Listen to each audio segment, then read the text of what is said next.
Bonjour, bonjour frères et sœurs. Je vais faire ces petits enregistrements encore pour simplement, cette fois-ci, partager les pensées et en même temps témoigner de la sortie d'évangélisation à laquelle j'ai été par grâce de Dieu hier avec un frère et une sœur. Et vraiment, je tiens à bénir Dieu déjà pour commencer parce que j'avais jamais été évangélisé avec ce frère, cette sœur. C'était avec mon frère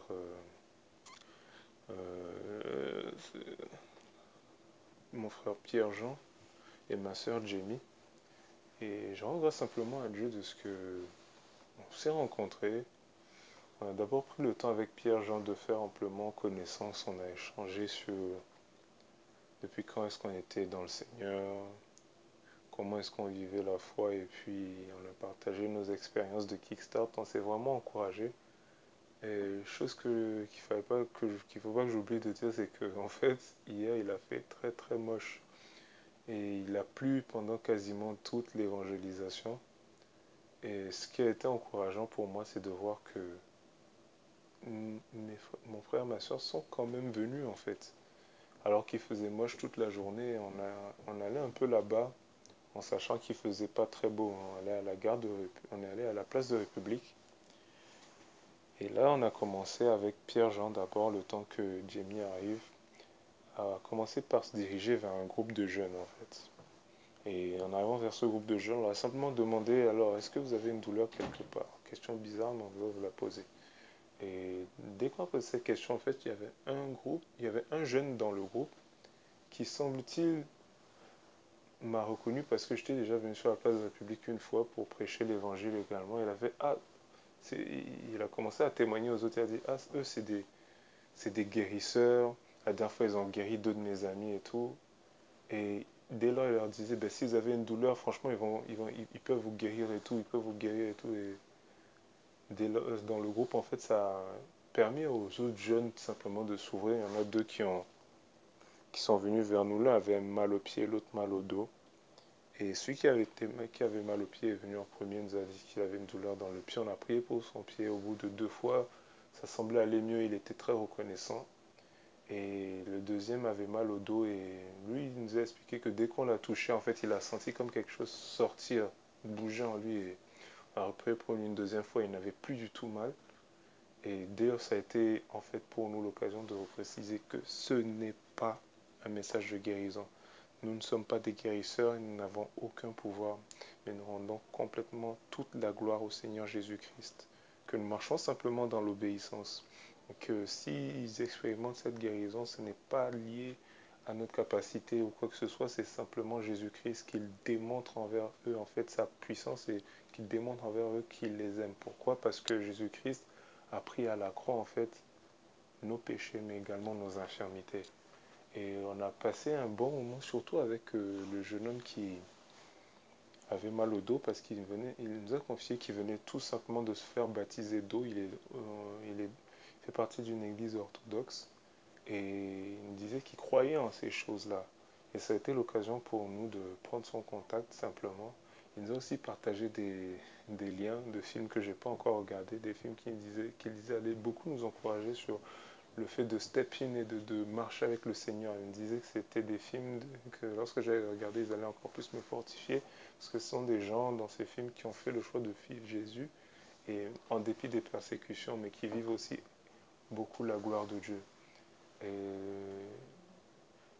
à cet instant-là aussi, un autre monsieur est venu, il a rejoint la discussion en cours, il échangeait plutôt avec mon frère Pierre-Jean. Et à cet instant-là, il posait pas mal de questions sur les ouvrages, sur les écritures, sur le sens en fait des écritures. Et par la grâce de Dieu, on a pu aider aussi à semer dans son cœur. Et ça faisait à peu près peut-être 10 minutes simplement qu'on avait commencé l'évangélisation. Il goûtait déjà, il tombait des gouttes quand on a commencé à évangéliser. Mais dès qu'on a eu cette accroche avec ce premier groupe de jeunes, en fait, il s'est mis à pleuvoir très très très fort. Si bien qu'on a été obligé d'aller s'abriter. Il pleuvait très fort et même sous la rue, on commençait à être mouillé. Donc ce qu'on a fait simplement, c'est de retourner au niveau de l'arrêt de métro et d'attendre que ça se calme. Et lorsqu'on est allé dans l'arrêt de métro, franchement, mon frère Pierre-Jean a dit, ben, pourquoi pas évangéliser ici dans le métro en fait. Et on a commencé à aller vers les personnes parce que finalement, beaucoup de gens attendaient que la pluie se calme dans le métro. On est allé vers une personne, c'était une personne de paix. Elle était musulmane, elle faisait son ramadan, elle disait qu'elle pratiquait pas vraiment l'islam, mais que pour elle, c'était une relation entre elle et Dieu. Et en fait, on a parlé à cette personne de l'évangile, on lui a expliqué ce que c'est l'évangile, on lui a expliqué que qu'il n'était pas question de religion, mais il était question d'avoir une relation avec Dieu à travers son Fils. On a expliqué ce que voulait dire le sacrifice de Jésus à la croix. Et vraiment, en le mettant tout ça en lumière, il nous a simplement remercié. Il était très réceptif et il nous a simplement dit merci. Et nous-mêmes, on était contents d'être tombés sur une personne de paix quand on avait passé facilement 15-20 minutes avec lui à lui parler de l'évangile. Et après cela, on est encore allé vers une autre personne qui était encore ouverte, cette fois-ci, toujours un musulman, cette fois-ci pratiquant et qui faisait aussi le ramadan. Et là, on a pris au moins 20-30 minutes à parler avec lui de l'évangile, du salut qui passe par Christ, de qui est Jésus, parce que on est venu avec la question comme d'habitude, est-ce que vous avez mal quelque part? Il nous a dit non, moi, grâce à Dieu, j'ai la santé. Et là, il ne faut pas s'arrêter, il faut continuer, il faut introduire l'évangile. On lui a simplement demandé si qu'est-ce qu'il pensait de Jésus-Christ. Et il nous a dit qu'il aimerait bien entendre ce qu'on pensait de lui. Et en fait, on lui a parlé, exposé Christ pendant tellement de minutes que, à un moment donné, il nous a avoué qu'il n'avait pas tout compris, mais il nous a remercié d'avoir pris ce temps de parler avec lui simplement, quoi. Et je veux simplement faire une petite remarque, c'est parfois important de passer du temps avec les personnes de paix. Ce n'est pas simplement comment dire, c'est pas simplement une question d'enchaîner les personnes, d'enchaîner, de voir des miracles, des guérisons. Quand on trouve une personne de paix, une personne avec qui on sent que Dieu a disposé son cœur, qu'il a incliné son cœur à cet instant T, qu'on vient la trouver, prenons le temps qu'il est nécessaire de semer dans le cœur de cette personne. Gloire à Dieu, même si on ne récolte pas à l'instant T, le Saint-Esprit utilisera ses semences. On travaille tous ensemble, on est tous des ouvriers du Seigneur.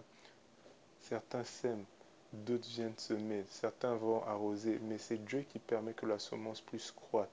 Et quand la semence aura cru comme il faut, il enverra vers lui un disciple qui viendra aussi pour récolter. Et hier, je rends grâce au Seigneur simplement de ce que on a beaucoup semé dans les cœurs des personnes, on a beaucoup donné à travers la patience, simplement à écouter les gens aussi, beaucoup donné en semant des paroles, en leur donnant des paroles de réconfort, d'encouragement. Et voilà, le travail de Dieu est tellement simple et au final, c'est d'aller dans l'amour et de parler avec les gens, de s'intéresser aux gens. Et chose que je voulais pointer, c'est que la moisson est vraiment grande. La moisson est vraiment grande. Dès l'instant où on commence à y aller, c'est vrai qu'on expérimente des persécutions, mais on voit aussi beaucoup de gens qui sont disposés. Pourquoi est-ce que je dis ça? Simplement parce que lorsque la pluie s'est un peu calmée, si je peux dire calmée parce qu'il pleuvait quand même et on a fini tout trempé à la fin de l'évangélisation, c'est qu'on s'est dit on va retourner dehors. Et comme il y a une forme de liberté parce que dans le métro, au final, dès qu'on aborde une personne, les autres nous voient après quand on vient vers elles, ne sont pas plus nécessairement plus ouvertes. Donc on est retourné à l'extérieur et là on a remarqué qu'il y avait des gens à l'extérieur qui se mettaient sous des abris. On s'est dit, ben, on va simplement aller vers ces personnes qui sont sous les abris parce qu'au final, il pleut et peut-être qu'elles auront du temps pour nous écouter. Donc on a commencé comme ça avec plusieurs personnes et on est tombé à un moment donné sur un groupe de jeunes. C'est mon frère Pierre, Jean et ma soeur Jamie qui parlaient avec eux. Et ils parlaient il y avait un groupe de 5, mais il y avait au moins deux personnes de paix dedans qui écoutaient et qui répondaient même. Il y avait un musulman qui disait avoir appris sur le tas, il n'est pas allé à une école coranique ou quoi que ce soit. Et il y avait un catholique à côté. Et les deux écoutaient et échangeaient avec Pierre-Jean, échangeaient avec Jamie qui leur parlait du salut qui ne passe que par Christ en fait. De la nécessité de comprendre que nous sommes pécheurs et que sans l'intervention de Dieu en fait, nous ne pouvons pas être sauvés. Et ils ont pris vraiment avec amour beaucoup de temps pour leur partager ces choses, beaucoup de temps pour partager ces choses. Point que moi je les ai rejoints et ça a encore pris du temps. On a parlé de l'évangile vraiment de Jésus-Christ comme la porte en fait, de Jésus-Christ comme le moyen par lequel nous pouvons être réconciliés avec le Père. Et à la fin, ben, moi, je le confie honnêtement, je me demandais même si ces personnes étaient encore des personnes de paix. Je savais que l'une était une personne de paix, mais la deuxième, je ne savais pas parce qu'elle posait beaucoup de questions et elle s'appuyait un peu sur ce qu'elle avait fait de juste dans la vie, comme avoir l'impression que voilà, j'ai une bonne vie par rapport à moi-même. Et quand je regarde le monde, je sais que dans le monde, il y a des gens qui vivent un peu d'une manière grave et on n'a pas besoin de nous enseigner. On sait que le monde aujourd'hui, c'est le péché. Mais moi, je essaie de faire ce que je peux, voilà, pour vivre de manière correcte. Et ce qui est étonnant, c'est que pendant cette conversation, plus on prenait du temps avec eux, et plus le catholique commençait aussi à parler. À un moment donné, mon frère Jean a abordé le baptême. Et là, il a fait, ah ben, j'aimerais me baptiser. Et elle a dit, où est-ce qu'on pourrait le baptiser? On va expliquer simplement que nous, en tant que croyants, on pourrait le baptiser. Il suffit juste de trouver un point d'eau, une maison, et que c'est pas un problème, que s'il voulait se faire baptiser, on le baptiserait au nom du Seigneur Jésus. Et là, je dis, bah, wow. Bah, c'était vraiment aussi pour cette personne de paix qu'on prenait du temps, parce que le Seigneur a travaillé son cœur, a incliné son cœur à travers l'évangile, lui fait comprendre certaines choses. Et par la grâce de Dieu, on pourra le baptiser prochainement en lui expliquant tout l'évangile, en lui expliquant ce que c'est que le baptême d'eau et c'est que c'est un engagement de bonne conscience envers le Seigneur Jésus. C'est aussi lui dire qu'on veut marcher avec lui désormais. Et grâce à Dieu, cela se fera bientôt. Et on a quitté simplement ce groupe de jeunes et on a continué en fait à chercher des personnes de paix. À un moment donné, on est tombé sur des jeunes aussi qui étaient sous des abris. On allait apprendre plus tard qu'ils étaient au dehors, mais ils étaient sous des abris, donc nous on pensait simplement que... Moi je pensais simplement qu'ils étaient en train d'attendre que la pluie se calme. Et là en fait, on approche de jeunes, on commence à parler avec eux. Ils nous exposent leurs problèmes, surtout en particulier un qui avait des difficultés, qui était au dehors, qui cherchait à jouer au foot de manière professionnelle, mais qui disait qu'il n'avait pas de logement et que sans ça, il ne pouvait pas trouver vraiment d'école de foot ou de club, etc., ce qui est compréhensible. Donc on a donné des paroles d'encouragement et dire que voilà, ce qu'il vit, c'est vraiment un désert et que là où la main de l'homme est bloquée, en fait, la main de Dieu peut entrer en action. Que le plus essentiel, c'est que nous, on voulait l'encourager d'abord à s'en remettre à Dieu pour toute chose. De ne pas chercher nécessairement sa main, mais de chercher sa face. Car si on est sur la terre, sans l'avoir demandé, aussi, on pense que Dieu qui a permis que nous puissions être sur la terre, simplement, sait de quoi nous avons besoin et peut nous conduire dans nos besoins. Et pendant qu'on parlait de ça, il y a un autre monsieur qui est venu, du nom d'Olivier. Olivier est venu vers moi et a commencé à me serrer la main. Il me disait, vous parlez de quoi? Je dis, ben, là, on est en train de parler de Dieu et du Seigneur Jésus plus particulièrement. Et je lui fais, tu crois? Il me fait, oui, je crois au Seigneur Jésus. Je me suis repenti il y a 20 ans et je crois en lui toujours aujourd'hui. Et en fait, je pouvais voir dans le regard d'Olivier qu'il y avait quelque chose qui allait pas. Et il commençait à me parler de sa relation avec le Seigneur Jésus-Christ, du bien qu'il faisait aux personnes. Et moi, j'avais juste à cœur de prier pour lui par rapport au baptême du Saint-Esprit. Je lui ai demandé s'il avait expérimenté le Saint-Esprit et s'il était né de nouveau. Sa réponse n'était pas claire. J'ai compris par là en fait qu'il n'avait pas vraiment connaissance de ce que c'est. Et plus on parlait, il se confiait à moi. Et au sujet de son service par rapport à ses amis, de comment il essaie de les encourager, je lui ai dit, bah, on va faire une chose. Est-ce que ça t'intéresse que là, tout de suite, on prie pour demander à Dieu de nous remplir de son Saint-Esprit?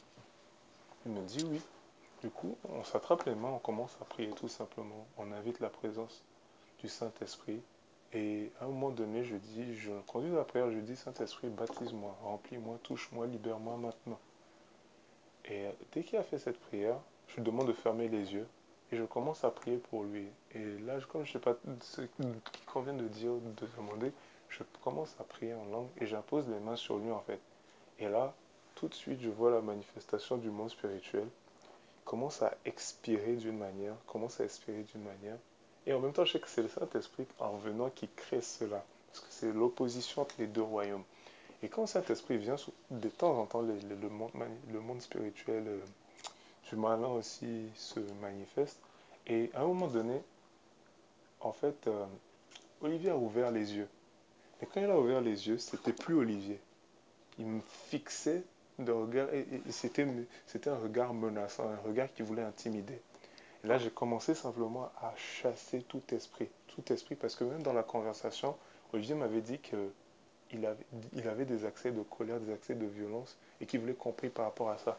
Et quand j'ai vu dans son regard changer subitement comme ça, lui qui était venu vers moi d'une manière aussi douce, j'ai commencé à prendre autorité, à chasser les esprits de violence, chasser les esprits de colère.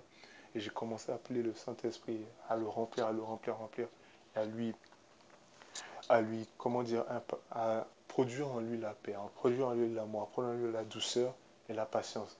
Et ce qui était tellement beau, c'est qu'après la prière, je lui dis, qu'est-ce que tu expérimentes? Il me dit, je me sens très bien. Il me dit, je me sens vraiment en paix. J'ai sa paix là. J'ai son amour. Et pendant la prière aussi, j'ai des paroles pour lui. Et vraiment, je bénis Dieu parce que Dieu nous a tous utilisés dans le groupe et on apprend chaque jour, on se fortifie chaque jour. Je vois mon frère, je vois ma soeur, j'ai beaucoup à apprendre d'eux. Je pense aussi, voilà, qu'en tant que disciple, on doit garder simplement ce cœur simple, ce cœur d'enfant, de se dire que on ne reste pas dans des camps, dans nos stratégies figées. Ok, je sais prier par rapport à telle chose, donc je vais essayer de prier à chaque fois pour cette chose. Non, il faut rester en fait à l'écoute du Saint-Esprit. Et ce qui était beau hier, c'est que à plusieurs reprises, pendant les conversations, il y avait d'autres personnes qui venaient, qui rejoignaient la conversation, et il fallait prêter en fait attention à cette nouvelle personne qui venait d'arriver, parce qu'elle n'était pas arrivée comme ça par hasard. C'était Dieu qui les attirait et qui permettait qu'on puisse leur annoncer la bonne nouvelle, qu'on puisse prier pour eux, qu'on puisse, comment dire, exercer envers eux l'amour tout simplement du Seigneur Jésus-Christ. Et pour d'autres dans le groupe de jeunes qui sont confiés à nous, on a eu des paroles d'encouragement vers eux et tous étaient vraiment reconnaissants. Ils étaient reconnaissants et ils nous faisaient comprendre que tout le monde ne faisait pas ça en fait. On pouvait le voir dans leur regard et même dans les sentiments qu'ils montraient que tout le monde ne prenait pas la peine de venir vers eux, de s'intéresser à eux. Vraiment comme on avait pris le temps sous la pluie comme ça, on était mouillés et on était là dans la patience simplement avec eux. Et ce qui me revient simplement que je veux partager, c'est que Jésus-Christ dit qu'il est venu pour sauver ce qui était perdu. Et simplement, quand j'ai vu qu'il se mettait à pleuvoir avant qu'on commence l'évangélisation, je me suis dit, encore, ce berger qui perd 99, qui a 100 brebis mais qui en perd une, laisse les 99 et va la chercher. Ce n'est pas une question d'intempérie, ce n'est pas une question de météo. Si cette brebis est dehors, au milieu des loups, ce berger va aller la chercher, quoi qu'il en, quoi qu'il en coûte. Et simplement, ça m'a moi-même fortifié dans le sens où je me dis, mais qu'est-ce que Dieu n'a pas fait en fait pendant que nous ne le connaissions pas pour que nous puissions parvenir à sa connaissance. Et aujourd'hui, ce qu'il veut, c'est qu'on puisse marcher avec lui, marcher au-delà de nos préjugés, au-delà de nos limites en fait, de nos pensées à nous, de nos raisonnements, et d'aller chercher ces personnes que lui, il a prévu de toucher simplement. Et je bénis Dieu pour la patience, l'amour dans le cœur de mon frère Pierre, Jean et ma sœur Jenny. Vraiment, je veux bénir le Seigneur parce que hier était, j'ai même oublié, il y a eu un deuxième jeune aussi qu'on a croisé pendant qu'on était en train de prier pour Olivier et ses camarades, qui est venu, qui a pris la conversation en cours comme d'habitude.